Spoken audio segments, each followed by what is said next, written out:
দর্শক, জাতীয় প্রেস ক্লাবের সামনে টিসিবির পণ্য নিতে মানুষের ঢল। রীতিমতো এখানে সিরিয়ালে দাঁড়াইতে হয়, ঠেলাঠেলি করতে হয়। মূলত একটা যুদ্ধ। এখানে নারী পুরুষ সম্মিলিতভাবেই এই টিসিবির পণ্য নিতে আসেন। অনেক দূর দূরান্ত থেকে অনেকে আসেন এই টিসিবির পণ্য নেওয়ার জন্য। আমরা দেখতে পাচ্ছি লাইনে প্রচণ্ড ভিড় এবং কে আগে যাবে। আমরা দেখতে পাচ্ছি এই প্রচণ্ড গরমের মধ্যে আসলে এই পণ্য নিতে মানুষের হাহাকার। সে কারণে আমি বলবো যথাযথ কর্তৃপক্ষের প্রতি আপনারা অন্তত টিসিবির পণ্য বৃদ্ধি করুন, গাড়ির সংখ্যা বৃদ্ধি করুন, যাতে এই পণ্য মানুষ আসার সাথে সাথেই নিয়ে যেতে পারে, তাদের যেন এই লড়াই করতে না হয়।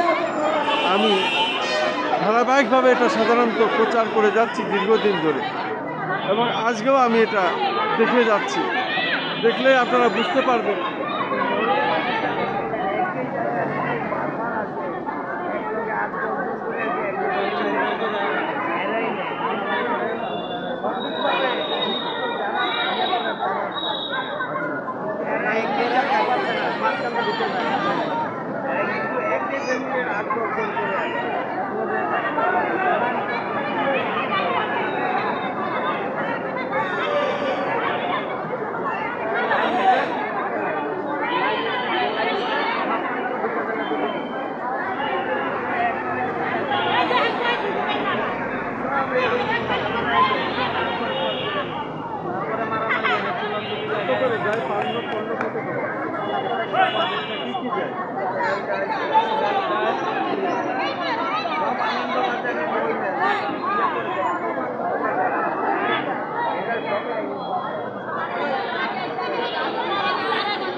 দর্শক, আমরা মূলত চাচ্ছি যথাযথ কর্তৃপক্ষ এটাকে দৃষ্টি রাখুন।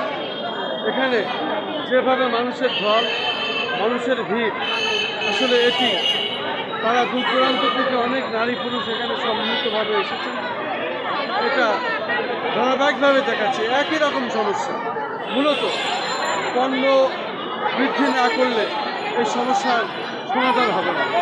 পণ্য এত পরিমাণ বৃদ্ধি করতে হবে যে পরিমাণ এখানে লোক থাকে, কারণ মানুষ শেষমেশ এই পণ্য না পেয়ে তারা হতাশে ফিরে যায়, এবং তার আগে কে আগে নেবে এই লড়াই সংগ্রাম তারা করে। কীভাবে এই পণ্য নিয়ে তারা আগে যাবে। আমি যথাযথ কর্তৃপক্ষের প্রতি বলতে চাই, বিশেষ করে রাষ্ট্রের প্রতি আহ্বান জানাতে চাই, আপনারা পণ্যের সংখ্যা বৃদ্ধি করুন। মানুষের যে দুর্বিষহ অবস্থা, এটা দেখলে বোঝা যায় কী কষ্ট আসলে। এইভাবে মহিলারা দেরি করে লাইনে থেকে ঠেলাঠেলি করে তাদের বাড়ি ঘরদোর ফেলে বাচ্চা সন্তান খেয়ে রেখে এসে এইভাবে পণ্য নিয়ে আসলে কষ্ট করবে এই দীর্ঘ লাইনে থেকে।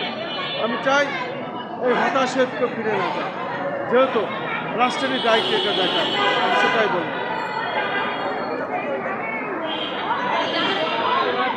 পাঁচজন করে যদি একটা সিলিপ দেয় যে 5 জন ঢুকতে পারবো, আর 5 জন আবার পরে 5 জন দেওয়ানোর পরে আবার আগে 5 জন নিতে পারে।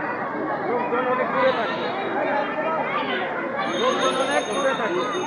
এক লোকের দল হয়ে থাকলে সমস্যাটা হবে।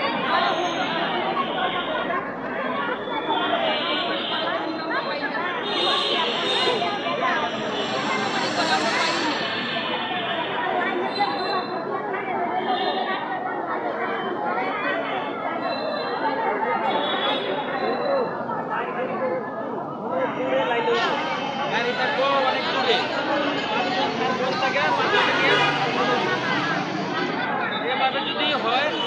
জনগণ ঠিক মতো পাই না।